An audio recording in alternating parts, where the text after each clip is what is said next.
The FAI were making no comment yesterday on Sepp Blatter's suggestion that the UK and Ireland could jointly host the 2030 World Cup.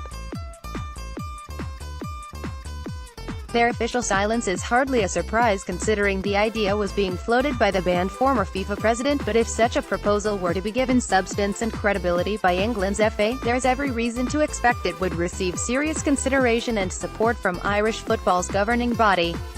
Blatter, who is currently serving a 6-month ban from all football activities following the corruption scandal which engulfed FIFA 3 years ago, told Sky Sports that with the planned expansion of the World Cup finals to 48 teams, it would make sense for more than one country to host the 2030 event. "I think England or Ireland deserve to organize the World Cup," he said. "They, England, have had it in '66, so it is a long time ago.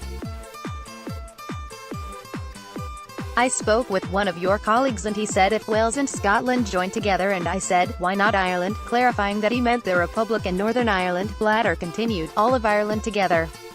They will be a candidate, I'm sure, for 2030. And I think with 48 teams, you need more than one country, definitely. For the FAI, the more immediate challenges in terms of hosting big international tournaments are next year's U17 European Championships in this country and, of course, those historic 4 games in Dublin at the Euro 2020 finals. However, with the changed sporting landscape in Ireland recent years, including the building of the Aviva Stadium, which has already hosted a Europa League final, and international football being played at Croke Park and Thomond Park, the possibility of Ireland being in a position to co-host a World Cup in 12 years' time is certainly no longer the stuff of fantasy football. Muller's food for thought on German cliques. Thomas Muller might have played down the idea of a rift in the German camp, suggesting the Munich and Dortmund players had once eyed each other suspiciously, but all was now well between them.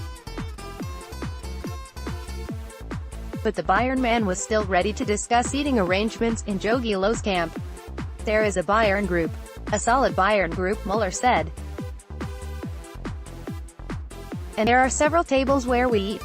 There is no such thing as one major table with 23 sitting around. Of course the tables of 5 or 6 or 7 who regularly sit together for lunch and dinner. It's a natural thing. I sometimes change tables because I'm a variable kind of guy, a multi-purpose eater." Southgate dislocates shoulder. England boss Gareth Southgate has suffered a dislocated right shoulder while running near England's World Cup base in Rapinoe. The Three Lions boss was making the most of a day off from training when he sustained the injury, which left him in a local hospital. FA team Dr. Rob Chakravartty attended to oversee the treatment and Southgate returned to camp in good spirits but sporting a black sling. Southgate took his tumble lightheartedly, joking he may not be allowed to show the same kind of emotion on the touchline which accompanied Harry Kane's stoppage time winner against Tunisia. "I might not be celebrating any goals as athletically in the future," he said. "The Hawk has made it clear that punching the air is not an option. I am just a bit gutted because I was on for my record 10K time." Southgate's unexpected injury news caused no great disruption to team plans, with the scheduled meeting taking place on time in the evening as preparations continue for Sunday's clash with Panama. "We are lucky we have a top-class medical team around us, so it was fine," said Southgate.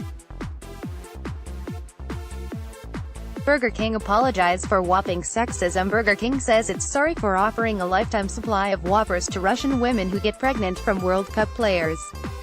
Critics slammed the offer, announced on Russian social media, as sexist and demeaning.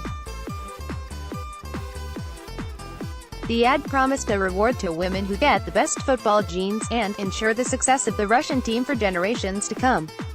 The fast food company removed the post from its social media account, saying, "We offer apologies for the announcement we made.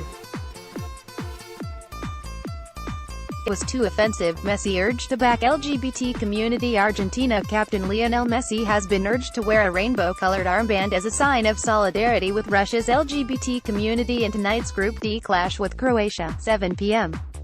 In an open letter to Messi, Buenos Aires politician Maximiliano Ferraro wrote that members of Russia's LGBT community are harassed, discriminated against, jailed and sometimes even murdered under the guise of laws approved by their own legislators. The Ireland and USA teams had rainbow colours filled into the numbers on the backs of their shirts for the friendly fixture in Dublin 3 weeks ago. Copyright Irish Examiner Limited. All rights reserved.